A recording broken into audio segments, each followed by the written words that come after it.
वज़ीर ख़ारिजा बिलावल भुट्टो ज़रदारी ने धावेजी economic zone का संग बुनियाद रख दिया। तकरीब से खिताब में बिलावल भुट्टो ज़रदारी का वाज़ेह किया कि पब्लिक प्राइवेट पार्टनरशिप का तस्वुर पीपी ने मुतारिफ करवाया। अब पीपल्स पार्टी की हुकूमत पब्लिक प्राइवेट पार्टनरशिप के तहत काम कर रही है। आवाम पीपल्स पार्टी की कारकर्दगी को तस्लीम कर रहे हैं। दावा किया कि पीपल्स पार्टी की माजी में किरदार कुशी की जाती थी। पार्टनरशिप का कॉन्सेप्ट पाकिस्तान में मुतरफ करवाया गया और वो कॉन्सेप्ट ये था कि हुकूमत जो हमारा कारोबारी सेक्टर है, जो हमारा बिजनेस सेक्टर है, उनके साथ मिलके डेवलपमेंट के मंसूबे लेकर आएंगे। बिजनेस सेक्टर के साथ मिलके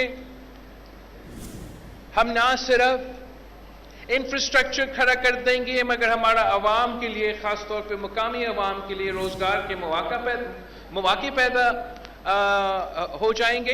पाकिस्तान के अवाम ये अब मान रहे हैं कि पीपल्स पार्टी के खिलाफ पहले किरदार कशी होता था, अब हमने बाकियों का दौर देखा है और साबित हो गया है कि पाकिस्तान पीपल्स पार्टी का कारकर्दगी, पाकिस्तान पीपल्स पार्टी का खिदमत करने का तरीका जो है वो बाकी के मुकाबले में बेहतर है। स्टार न्यूज़, जियो पाकिस्तान के लिए।